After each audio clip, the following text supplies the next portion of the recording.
Sid was ripped out of his despair by the sound of the doorbell.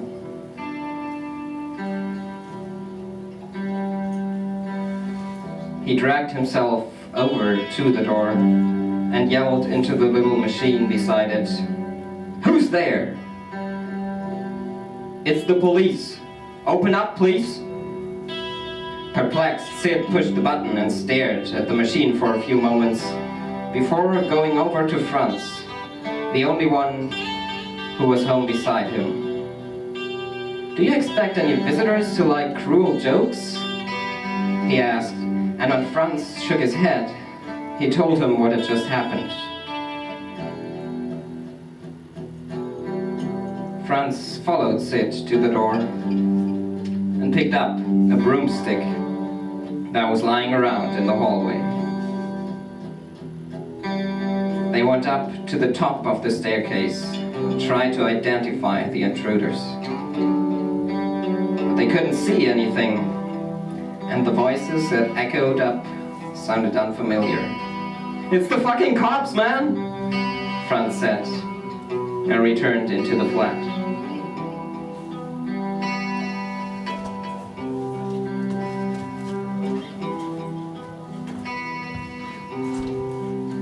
Sid followed and hid behind the door, peeking past it. Finally, the voices turned around a corner and turned out to be Klaus and Sancha's ex-boyfriend. "You can't do that kind of shit with the paranoia that's raging up here. I have a weak heart." They sat down for a few minutes and then decided to go over to the drugstore. But when they arrived at the gray buildings, the lights were out and the door was closed. They met Susanne, Heidi and Lotte in front, and when the sky suddenly darkened and rain began pouring hard from one second to the next, they ran back to the flat for shelter. They sat down in the blue room and Lotte began to roll a joint. After some hesitation, Sid picked up his gas mask and Lotte gave it a kiss. Sid got himself a piece of paper and began to paint. He realized he had not drawn anything in a long time. When Sid put down his pencil and looked up at the paper in his lap, a melting face with dark shades stared back at him. Above it said, "Am I dissolving behind these glasses?" A strange and unsettling vision. He just couldn't take his eyes off, until Lotte asked him if she could have a paper as well. Sid caught himself smiling slightly when he watched her draw, and creativity slowly spread out in the room. The people around him started to do vodka shots with effervescent powder. Lotte tried to paint Heidi, but when she placed the second eye too low, she cried out with frustration and was about to throw away the paper. Sid grabbed a nearby book by Thompson and showed her a few of Stedman's illustrations. "Proportions don't matter. Don't let yourself become a slave to realism," he said, and pointed at the strange warped figures on the page. But Lotte said, "Yeah, okay, but when you're sketching someone who's right across from you..." Suddenly the doorbell went off again, and paranoia returned. Heidi went to the door and talked to the machine. But she did not get any reply, except for the sound of static. "Remember, when you open the door, it's usually the police," Suzanne said. Sid gave her a confused look, and she went on, "Didn't we tell you about that time the police were here?" "No, when? How? What?" "They wanted to know if Mars still lived here," Suzanne explained. And Heidi went on, "Yeah, apparently he was searched after some concert and now they want to nail him for possession. It's already a few weeks back now. You were barely here at the time," Suzanne said, and Sid buried his head inside his hands again. In desperation, he grasped for his typewriter and tried to find solace in a few lines. "There are people around, making it social drinking, and not an alcoholic fit. That kind of thinking just makes me sick." Suddenly there was a sound at the door. Again. No doorbell this time, but simply keys in the lock. The next moment, Theo entered the room. After a quick greeting, he went over into the kitchen, and Sid followed him with a bottle of absinthe. He found him in front of the fridge, cooling some beers he got out of his suitcase.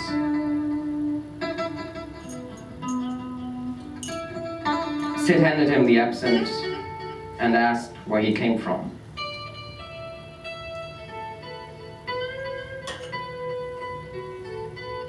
"Well, it's kind of a difficult story," he answered, and made wild gestures with his hands.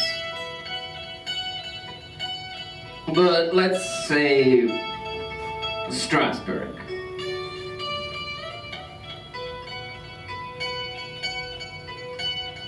They returned to the Blue Room, and Theo said, "I have a present for you." He revealed a wooden pipe with a carved face. Sid thanked him and filled it with a few green crumbs. After inhaling, he handed it over to Theo. How strangely fitting this sudden visit was. Somehow, Theo's timing had always been unbelievably precise. "Do you have any plans for tomorrow 10 a.m. yet? Would you be interested in attending a special press screening for the Rum Diary?" Sid told him about his intentions in the fields of gonzo journalism. And Theo answered, "Well, I haven't slept for more than 2 hours in the last few nights, but I guess I don't really need the sleep." Unfortunately, Theo was mainly reliable in his unreliability. Sid would have to keep him awake until it was time to go to the screening, and he would have to lure him there with drugs. But he would have to get him there. He would have to confront the film and its audience with a product of works by Thompson. "I could wear my attorney's jacket," Theo proposed.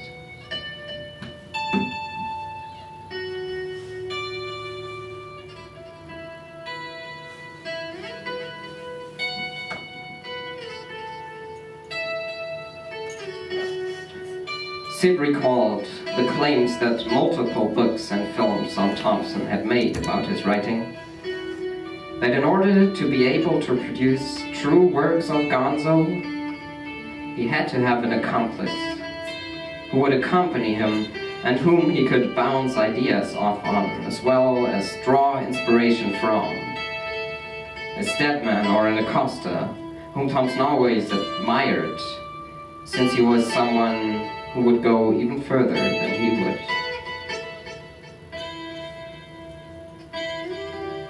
Theo is someone like that, Sid thought, as he watched the man who referred to himself as his old friend in his letters. Theo went over to greet his cousin Aletti, and Sid sat down before his typewriter.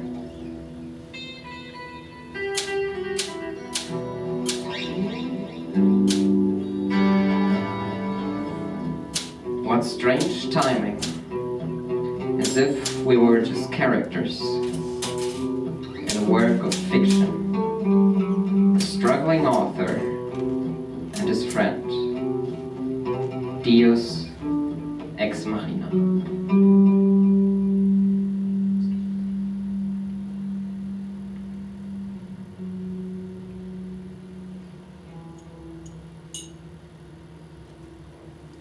The room slowly emptied when more and more of their surprise visitors left in order to catch the last subway that would get them out of this part of town.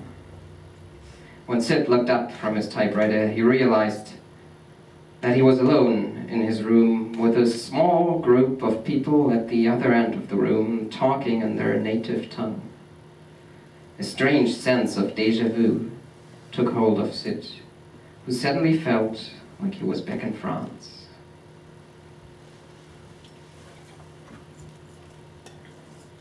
What a wonderful feeling.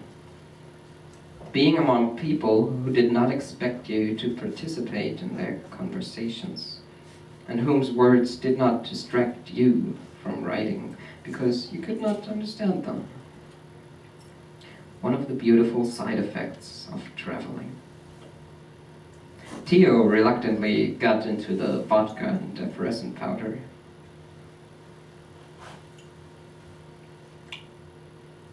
Was it you who told me about 2001: A Space Odyssey? I have another present for you. He went over to his suitcase and came back with a movie poster he handed Sid. Luckily, I'm prepared, Sid said, and handed him the little translucent plastic bag that contained the mushrooms Sid had gotten Theo for his birthday. Well, could I interest you in a little trip, perhaps to the countryside? Sid asked. Or perhaps to the movie theater? Theo said, with a grin on his face.